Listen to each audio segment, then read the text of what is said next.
Alright, ladies and gentlemen, Ben Johnson, certified psychopath, the good kind of psychopath, unfortunately, as a Green Bay Packers fan myself. Don't let the Cubs and Blackhawks propaganda fool you. I'm a diehard Green Bay Packers fan, and for the first time in a very long time, I'm actually afraid of the Chicago Bears, but I love football, and I love greatness, and to be honest with you, Caleb Williams is looking pretty damn good, and Ben Johnson, the offensive guru, I think he's misunderstood. I think his football knowledge is unbelievable. I feel like he knows everything about offense and football in general, and it's just like, as far as a leader of men, as far as a leader, what you want in a head coach, he's obsessed. He's exactly what I want as a head coach, and that's why I'm afraid of the Chicago Bears.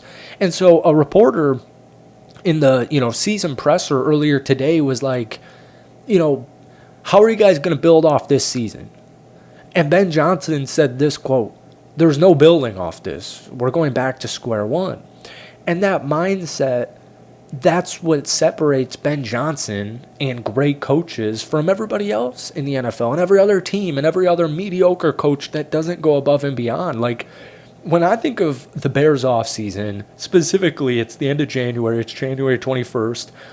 And I think of the next, 6 weeks in the sense of they're going to be looking at everything from this season. They are looking into free agency. They're looking into draft. They're looking into everything. And I just know Ben Johnson day to day is obsessed. And I know he's going to do whatever he thinks is necessary to make his team the best team in the NFL, to get his ship running as smooth as possible, to find that extra layer, to find that extra player, that extra play call, just philosophy. I know he's obsessive.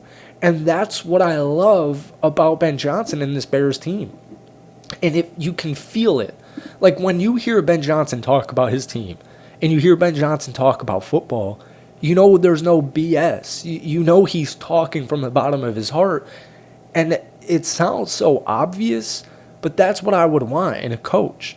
And so the Bears are in an interesting spot where, like he said, there's no building off of this. This is the National Football League. You might remember more specifically Dan Campbell after the 2023 loss, was it? Would it be 2023? Now, I'm losing track of years because this season's technically over, 2025. But 2023, the Detroit Lions are playing in the conference championship game. They should have won. They had the lead at halftime, and they found a way to lose. They lost, and Dan Campbell in his presser was heartbroken, and he said, this might have been our only shot. That's how quick the NFL moves. And look at Detroit last season. They won 15 games. The Detroit Lions, 1 year after Dan Campbell said this might have been our only shot, they win 15 football games, look like the best team in the National Football League, losing their first game after the bye to Jaden Daniels, the freaking rookie Washington Redskin quarterback.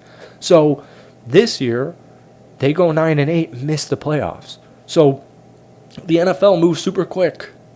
Teams go 4-13 to 13-4, like New England, like Jacksonville. There's not time. There's not time to sit here and reminisce about how good we did last season. You gotta go, man. You gotta go. So he's already got that. And I've actually seen, because I'm in more NFC North Twitter, which actually I was going to say, if you guys want to follow my Twitter, let me check it down below, but you can't because I can't post links because this channel's too new, which, by the way, if you guys are new here or if you're not new and you wouldn't mind, hit that like button. More importantly, hit that subscribe button. We are creeping up to our first 100 subscribers, trying to do that by the end of January, so we've got 9 days or whatever it is. I forget. Isn't January a 31st month?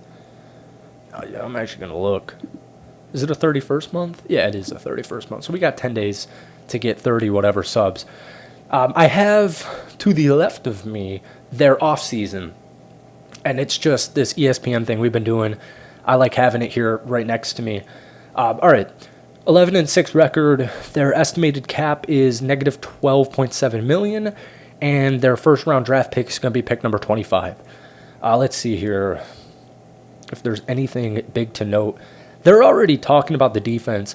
So if you're not a Bears fan, name me the other edge rusher other than Montez Sweat. I have a feeling most people couldn't do that. I think maybe people might even know, on the opposite of Sweat, people might know Austin Booker. I am in the camp of, I think Austin Booker is about to become a top 10 edge rusher in the National Football League in the next 3 years. I think he's on a very similar route to Max Crosby, and that it's kind of losing some traction because of his injured campaign this past season, like especially at the start of the season. So I didn't see as much Austin Booker as I was anticipating seeing when I made a claim saying I think he's going to be a top 10 edge rusher relatively soon. My TV just turned off. But it is at a point where they don't have time to wait for Austin Booker, and they should make some type of move at edge. Let's see what they had to say. Their top offseason priority should be rebuilding the pass rush. Spent big money on Dio, 1 sack in 8 games before a season-ending injury. Grady Jarrett had 2 sacks. Bears got very little in return on investment. Number one focus might be a big swing on an edge rusher in free agency or in the draft. So they've got number 25, Ryan Poles, Ben Johnson. I wouldn't be surprised if they are uber aggressive and trade up for an edge rusher if they really need to. But as I keep saying in all these videos, the offseason moves so fast. It's January 21st. The free agency's in like 6 weeks. And then the draft's not until, April, May area. So free agency starts. So you'll have a better grasp of every team, but especially the Chicago Bears. Are they going to draft an edge rusher? Maybe. We'll see what they do in free agency. What's one secondary priority to watch? They have to see if they're going to retain Kevin Byard, Jaquan Brisker. They're both impending free agents. Nashawn Wright, who had 5 interceptions, 2 forced fumbles this season. He's also going to be hitting the free agent market because Jalen Johnson missed 15 games. I feel like I'm reading on a board too much. I should have gotten it just before this. Let's see here. Early draft outlook. Bears tied with Bengals for last in pass rush win rate. I did not know that. TJ Parker, round 1, would fit. Power rusher from, Clemson?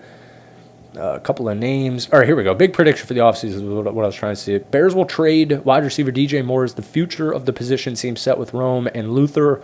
Most of Moore's money is tied up in salary, not bonuses, which makes it palatable for Chicago to trade him even with 4 years left on his contract. So I was thinking defense, but yeah. So DJ Moore had a bad moment there in that football game where it led to Caleb's interception and he gave up on the route, or it looked like he gave up on the route. I think he gave up on the route. And, honestly, DJ Moore this whole season was just very underwhelming. And I do agree that they're probably going to move off him and get somebody more fit. Because you got to keep in mind, Ben Johnson inherited this team. So they went out there and they got Colston Loveland and Luther Burden and Monangai, and they went out there and got his guys. But you still have a bunch of players that aren't, they're Ryan Poles guys. He's the GM of the team. But, maybe Ben Johnson wants somebody other than DJ Moore, and that was a good time. So I do anticipate DJ Moore to probably be playing on a different team this upcoming season, and that is probably for sure for the best.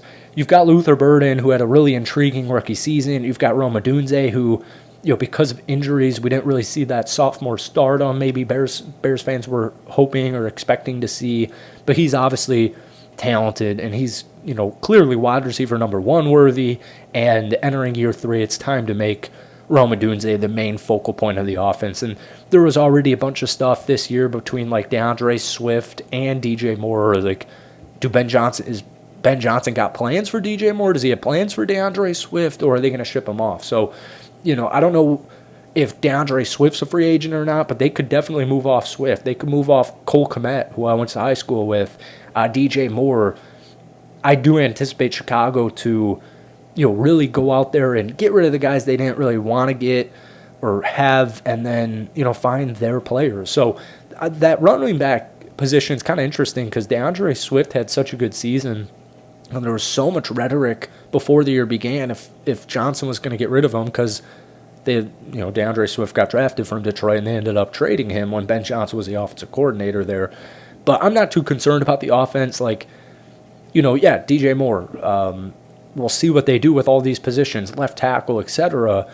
But to be honest with you, like, I'll let Ben Johnson handle that, and I'll just talk about it when he makes his free agent moves. Defensively, this is where it gets interesting. You know, Dennis Allen, I thought, did a really good job with what he had. The Bears' defensive injuries were pretty crazy. Linebackers at certain points, defensive backs at certain points, the defensive line at certain points. You know, really crazy that they were such a good defense. I mean, I guess most metrics would tell you they were not like a great defense, but takeaways. You know, they led the NFL in takeaways, and I love that aggressiveness from Dennis Allen in this defense. But, you know, I like the linebackers. I feel like Bears fans have never really loved the linebackers. It's interesting being a Packers fan with all your buddies being Bears fans because, you know, somebody has a bad game and they say something, and, you know, that gets looped into my head. Like, when the Bears first picked up TJ Edwards and Tremaine Edmonds years ago, I thought it was so big, and I remember Bears fans being like, those were overpay. But anyways, the point of the defense is the secondary, I think, is so talented when they're healthy. Jaquan Brisker, Tyreek Stevenson, Deshaun Wright, Kevin Byard, Jalen Johnson, CJ Gardner-Johnson, Kyler Gordon. When they're healthy, they're a really good secondary. Did not have that health this past year. It's kind of same thing with linebacker, but that defensive line, you know, you don't need to go out there and get Micah Parsons like the Green Bay Packers did. Trey Hendrickson probably would have hurt in Chicago, but, you know, cap space, they probably don't have the means to make a move like that. So curious what they're going to do at edge, and I guess that's really it. The whole point of this video was talking about Ben Johnson, and I guess that's really the premise of this video. Is usually in a Chicago Bears offseason, you're thinking like, first off, is the coach about to get fired? And then what are they doing at quarterback? Is Nagy about to get fired? You know, is Trubisky coming back? Are they going to deploy Justin Fields? Is Justin Fields the starter? Are they going to look for a different quarterback? Are they finally going to take a quarterback in the draft? Like, the last few Bears off seasons have been so different than what I'm accustomed to growing up. And now you're just trying to get, all right, we saw it. We saw the recipe. The recipe works. It's going to taste good, 11-6. But how do we get that like Michelin star? How do we go from good to great? That's what Ben Johnson and his staff are trying to figure out in this offseason. And if I had to wager, if I had to bet on, do they figure it out? I'm going to go with yeah. Especially because Caleb Williams looks like obviously the franchise QB. And I think it's so silly that, folks, there were people on TV saying, after that Ravens loss, is Ben Johnson going to look for a new QB this season? Like, it's crazy. So, what a year for the Chicago Bears. Congratulations on the NFC North title. Congratulations on your playoff victory over my Green Bay Packers. I was rooting for you guys-ish to win against Los Angeles, but then when I was actually watching it, I was kind of like, I kind of hope they really lose. But the Bears are in a great spot, and as a Packers fan, it's frustrating and concerning, but as an NFL enthusiast, very cool to watch. So thank you for watching. Hit that like button, hit that sub button. As always, let me know any thoughts you have about Ben Johnson and these Chicago Bears down below. We're pumping these videos out. I hope you enjoy them, and we'll see you tomorrow, I guess.